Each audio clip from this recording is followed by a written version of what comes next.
Hello जी, राम राम जी। कैसे हैं आप सब लोग? आई होप कि आप सब अच्छे होंगे। तो वेलकम है आप सबका मेरे चैनल पर। तो ये मैं कटिंग कर रही हूँ यहाँ पे एक बेल बॉटम पैंट की। और बेल बॉटम की पैंट की मैंने कटिंग डाली हुई है तनुजा की दुनिया चैनल पर, है मेरा दूसरा चैनल है उस पर। अगर किसी भी बहन को देखनी है तो वहाँ पे देख सकते हो, नहीं तो मैं 1-2 दिन में यहाँ भी डाल दूँगी। अभी थोड़ा सा काम का प्रेशर ज़्यादा है तो उस तरीके से वीडियो बनाना पॉसिबल नहीं हो रहा है, उसमें टाइम ज़्यादा लगता है, फिर एडिटिंग में भी और बनाने में भी। बार बार कैमरा को मतलब होल्ड करके आप जो बनाते हैं ना वही समझ सकते हैं। तो मतलब वैसे बता के वीडियो बनाने में टाइम लगता है, तो इसलिए नहीं बना पाई हूँ, क्योंकि अर्जेंट के सूट है कई, तो वो मुझे जल्दी देने हैं, तो बस इसीलिए नहीं। इसकी वीडियो मैंने एक बीच में बना दी थी और वो वीडियो पड़ी है दूसरे चैनल पर, तो आप देख सकते हैं अगर बेल बॉटम की कटिंग आपको देखनी है तो चलो शुरू करते हैं वीडियो आज की वीडियो में कुछ कमेंट पढ़ते हैं और आप लोग वीडियो को पूरी देखना बिना स्किप करें। तो एक बहन का कमेंट है, तनु 5-6 इंच का फ़र्क अपर चेस्ट और उसकी कटिंग बता, क्योंकि आज तक मेरे पास ऐसा सूट आया नहीं। मेरे पास 3 इंच का फ़र्क है, वो आवे उसमें मैं आर्म होल में प्लेट डाल दूँ। हाँ ठीक है, वो सूट किसी किसी के होते हैं, जैसे जिनकी हैवी ब्रेस्ट होती है, पहले की जो आंटियाँ होती है ना, और वो मतलब थोड़ी लूज़ हो जाती है तब वो स्टेप्स नहीं पहनती, उनके में ये फ़र्क आता है। तो ऐसा कोई सूट होगा तो मैं ज़रूर उसकी कटिंग डालूँगी, ठीक है। और नेक्स्ट है, मेरा भी छोटा सा बुटीक है। बहुत बढ़िया बात है बेबे, बहुत अच्छी बात है। आपके बोलने का तरीका बहुत अच्छा है, thank you thank you. Ram Ram दीदी, मैं आपकी वीडियो रोज़ देखती हूँ, बहुत अच्छी लगती हैं आपकी वीडियो। मैं भी सिलाई करती हूँ, भगवान जी के कपड़े सिलती हूँ, कुछ दिन से वीडियो भी बनाना शुरू किया है। बहुत बढ़िया है बहन, बहुत बढ़िया है। अगर आप भी वीडियो बनाते हैं तो हम आपके चैनल को सब्सक्राइब करेंगे। लड्डू गोपाल जी ड्रेस मलिक के नाम से जो आईडी है, प्लीज़ इनको सब्सक्राइब करें, सपोर्ट करो भाई एक दूसरे को। एक बहन का कमेंट है, दी मैंने आपकी वीडियो में 2 बार कमेंट किया, आपने दोनों बार मेरे कमेंट पढ़े, मुझे बहुत खुशी, थैंक यू सो मच। बहन मैं कमेंट सबके पढ़ती हूँ, बस किसी का अगर सेम हो तो रह जाता होगा, या फिर कई बार ऐसा हो जाता है जिस दिन ज़्यादा कमेंट हो जाते हैं, वीडियो छोटी हो जाती है, उस दिन रह जाता हो बस, नहीं तो मैं कमेंट सबके पढ़ती हूँ, अदरवाइज़ नेक्स्ट वीडियो में भी पढ़ देती हूँ। और मैं थैंक यू सो मच, आप सब लोग इतना प्यार और सपोर्ट कर रहे हो तो भाई मेरा भी तो फ़र्ज़ बनता है ना। हेलो तनु, राम राम बहन, राम राम बेबी सुषमा, राम राम। हेलो, आप वीडियो कैसे शूट करती हो? अच्छा ठीक है, शॉर्ट वीडियो में मैं इसकी एक शॉर्ट वीडियो डाल दूँगी, कैसे भी मैं वीडियो शूट करती हूँ, आप वहाँ पे देखना। हेलो दी, मुझे भी सपोर्ट। स्वाति निषाद, ओके, अगर आपका भी चैनल तो आपको भी सपोर्ट करेंगे। दीदी इस जुकी मशीन का बिल ज़्यादा आता है? नहीं, ज़्यादा नहीं आता है, क्योंकि इसमें मोटर छोटी सी होती है, तो बिल की टेंशन ना लो। देखो जितना नॉर्मली आएगा उतना तो आएगा ही, बट मैंने ऐसा कभी देखा नहीं है कि भाई मैंने मतलब स्पेशली मेरा कितने दुकान का कितना बिल आ रहा है, तो इसका तो मुझे कोई आइडिया नहीं है, बट इसका बिल ज़्यादा नहीं आता है, ये पूरा पता है मुझे, ठीक है। हेलो दी, हेलो तनु, आप बैक नेक के हिसाब से शोल्डर एंड आर्म होल कैसे लेते हो? इस पर वीडियो बनाए। इस पर वीडियो में मैंने कई बार समझाया है, बट उस वीडियो में मैंने पूरे सूट की कटिंग दिखाई है। अब की बार मैं वीडियो डालूंगी सिर्फ शोल्डर और नेक की। ये डाउट कई बहनों का है, मैं समझ गई हूँ आप लोगों की बीमारी कहाँ पे आप लोगों को दिक्कत आ रही है, तो ठीक है। आप लोगों के डाउट है जो देखो अभी ये कमेंट करते हो ना, तभी समझ आता है कि आपको कहाँ से और क्या चीज़ समझ नहीं आ रही है। अब की बार जब मैं कटिंग करूँगी तो आपको दिखाऊंगी कि शोल्डर बैक नेक के हिसाब से कितना लें। प्लीज़ कोई सलाह ज़रूर दे। मंजू जी, क्या सलाह चाहिए आपको? पूरा कमेंट तो नहीं लिखा है आपने, चलिए दोबारा देखते हैं। तनु बहन कैसे हो? पैंट की साइड वाली सिलाई आगे की तरफ आती है, इसके लिए कुछ ना कुछ ज़रूर बताएं प्लीज़। RS क्लॉथ हब मुरथड़। बेबे पैंट की सिलाई फ्रंट की तरफ इसलिए आती है, अब देखो जैसे मैं ये बेल बॉटम कट कर रही हूँ, मेरी तरफ जो कपड़ा होता है मैंने फ्रंट वाले पार्ट को ऊपर रखा है इसके बैक वाले के।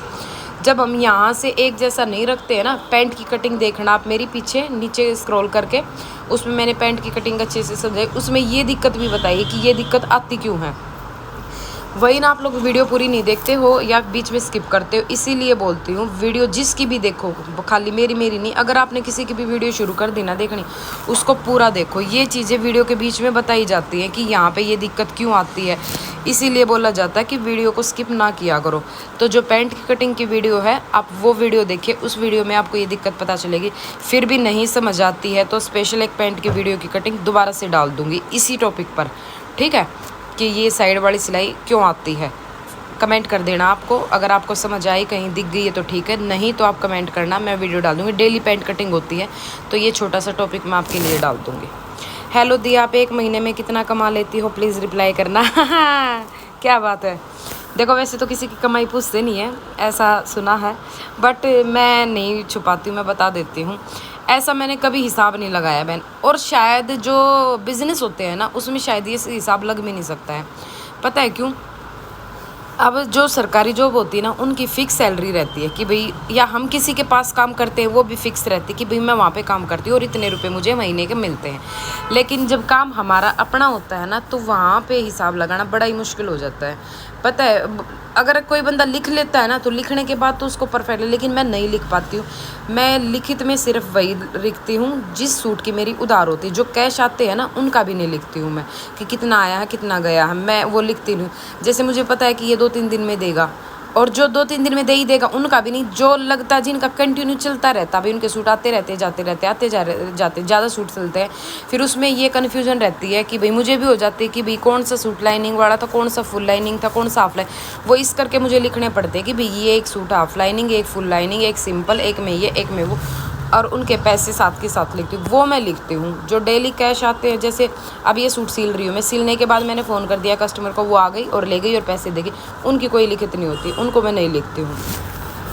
ठीक है, तो ऐसे तो हिसाब नहीं लगाया जा सकता है, क्योंकि डेली एक जैसा काम भी नहीं होता है। कई बार 2000 का काम हो जाता है एक दिन, कई बार 1500 का होता है, कई बार 1700 का होता है, कई बार 1200 का होता है, कई बार 2500 का भी हो जाता है।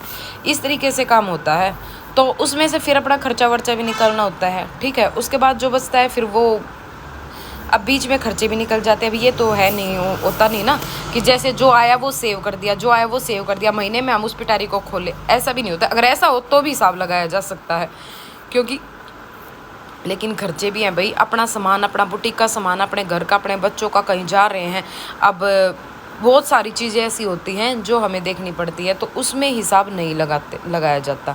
लेकिन मैं कोशिश कई बार कर ली मैंने लिखने की, चल मैं लिखती हूँ, मुझे भी तो पता चले कि मैं महीने का कितना कमा रही हूँ, बट नहीं होता। लेकिन मैं अब 1 तारीख से ना लिखना स्टार्ट करूँगी, ये चीज़ मैंने सोच लिया, परफेक्टली लिख लिया मैंने। 3-4 दिन लिखती हूँ, फिर भूल जाती हूँ, दिमाग से निकल जाता है। लेकिन आप लोग इसमें मेरा साथ दे सकते हो। डेली एक कमेंट छोड़ दिया करो, कोई भी, दीदी आज कितना कमाया वो लिख देना, बस यो कमेंट कर दिया करो, थारा भला होगा। ताकि, क्योंकि कमेंट तो मैं डेली ही देखती हूँ, ये तो काम मेरा डेली का ही, तो मेरा काम बन चुका है। क्योंकि मैं अब वीडियो शूट करती हूँ, वीडियो बनाती हूँ, तो उस टाइम पे मैं कमेंट देखूंगी मुझे, तभी हाँ भैया आज तो लिखना पड़ेगा, तो वो लिखूंगी। 1 महीना मेरी ये हेल्प कर दो। देखो मैं आपकी इतनी हेल्प कर रही हूँ, आपका भी तो कुछ बनता है ना। तो अगर आप लोग कमेंट करोगे ना तो मैं डेली फिर अपनी डायरी में नोट करूँगी कि आज मैंने कितने रुपए का काम किया, फिर मैं आपको बता सकती हूँ कि 1 महीने में मैंने कितना काम किया। ठीक है, अगर कर सकते हो तो कर देना। हेलो दी, हेलो। एक बेबे का कमेंट है, मेरा शरग की लेंथ 53 है तो कपड़ा कितना मीटर लेके आना है, और स्कर्ट की लेंथ 40 है तो कपड़ा कितना मीटर लेके आना है, प्लीज़ रिप्लाई करना। शरग 53 है तो 53 का 1 पार्ट, 53 का बैक पार्ट, तो आपको 3 मीटर लेके आना पड़ेगा शरग का कपड़ा, क्योंकि शरग लेंथ में बड़ा होता है, और बाजू भी निकालोगे, बाजू साइड से निकल जाएगी। फिर आती है बारी स्कर्ट की, 40 लेंथ है, तो स्कर्ट हैवी बनानी है, बढ़िया बनानी है तो 5 मीटर ले आना, नहीं तो आप 2.5, 3, 4 मीटर में भी स्कर्ट बना सको, बट बढ़िया स्कर्ट 4 मीटर तक में, सॉरी 5 मीटर तक में ही बनेगी। ठीक है, बाकी तो देखो हम कपड़ा जितना, अगर आपको लेके ही आना है ना और एक ड्रेस रेडी करवा ही रहे हो तो बढ़िया ही करवाओ फिर। ठीक है, मैं भी करना चाहती हूँ पर कोई सिलवाता ही नहीं है। अच्छा, आप करना चाहते हो लेकिन कोई सिलवाता नहीं, कोई सिलवाएगा कैसे जब तक आपने किया ही नहीं है? चलो ये बताओ मुझे, कोई सिलवाएगा भी तो तभी ना जब आप करोगे। भाई ये मत सोचो कोई सिलवाता नहीं है, अरे कोई आसपास का नहीं सिलवाता, कोई दूर का आएगा ज़रूर, लेकिन आपने काम करना है तो आप सीरियस रहो उस काम के लिए। ठीक है, हल्के में मत लो अपने काम को। वही बात फिर आ गई ना, कल की वीडियो में मैंने सेम बोला था, अपनी वैल्यू आप खुद ही नहीं करोगे तो दूसरा आदमी कैसे करेगा? ये बताओ एक बार। खुद की वैल्यू करो सबसे पहले, खुद को लायक समझो इस काम के कि आप कर सकते हो। क्योंकि स्टार्टिंग में मैं भी ऐसे ही डिमोटिवेट होती थी, सच बताऊं तो, लेकिन मैंने कर लिया ना, इस वजह से मैं मोटिवेट होके और आप लोगों को मोटिवेट कर रही हूँ कि भाई आप लोग ये मत सोचो कि काम नहीं आएगा। मेरे पास है ना बहुत सारी शॉप है अब भी, और जब करी थी तब भी थी। मेरे बगल बगल में 100 मीटर के दायरे में 2-3 शॉप है, 2 इधर है, एक इधर है, एक और है, 4 शॉप है। और जो घर में सिलती हैं वो अलग है। तो सब अपने कर्म का खाते हैं, वो अपने कर्म का खाएंगे, मैं अपने कर्म का खाऊंगी। आप एक चीज़ ये देखो, चलो शॉप तो 4 हो गई, मान लिया आपकी बात, लेकिन ये भी तो देखो सिलवाने वाले भी तो कितने हैं। हर घर में 2-2 3-3 लेडीज़ होती हैं। और आजकल सूटों का क्रेज़ आप सबको पता ही है कितना है लेडीज़ को सिलवाने का। हर फंक्शन में नहीं, या कूड़े की गाड़ी इस टाइम आनी। हेलो दी, राम राम, मेरा फर्स्ट कमेंट है, thank you baby, thank you. तो भाई देखो यही है कि आप अपने काम पर फोकस रखो, ये मत सोचो आपके पास काम आएगा नहीं आएगा। अगर आप घर से कर रहे हो तो आपको रेंट नहीं देना है, इस चीज़ से तो टेंशन फ्री हो, है ना। और सेम यही चीज़ मैंने स्टार्टिंग में वो की थी कि भाई मेरे को रेंट नहीं देना था, इसलिए मैं अपना चैन से सोती थी। जितना नहीं स्टार्टिंग में है ना, आप झूठ मानोगे, फ्री भी बैठी रही हूँ कई दिनों तक कि भाई काम नहीं आया, लेकिन फ्री तो नहीं थी। मतलब उस टाइम पर मैंने अपने सूट डाले हुए थे, मम्मी के डाले हुए थे, हमारे घर के ही सूट 10-15 सूट पड़े थे, तो तब तक वो मैंने सिले भी नहीं थे ना, उससे पहले मेरे पास काम आ गया था। ठीक है, तो टेंशन मत लो, अगर काम करोगे तो ज़रूर आओगा। कोई भी इंसान आज के टाइम में काम करके बैठा है तो कोई भी खाली नहीं बैठा है, भगवान उसने ज़रूर कुछ ना कुछ दे हुआ है। तो अपनी मेहनत पर और भगवान पर भरोसा रखो और अपना काम शुरू कर दो। थैंक यू दी रिप्लाई के लिए, thank you so much, thank you बहन मोनिका, थैंक यू। हम भी रोहिणी से, आप कहाँ से हैं? हमें सूट सिलवाने हैं। तो अनुदैया बहन, मैं प्रॉपर रोहिणी से नहीं हूँ, रोहिणी के बगल वाले गाँव से हूँ।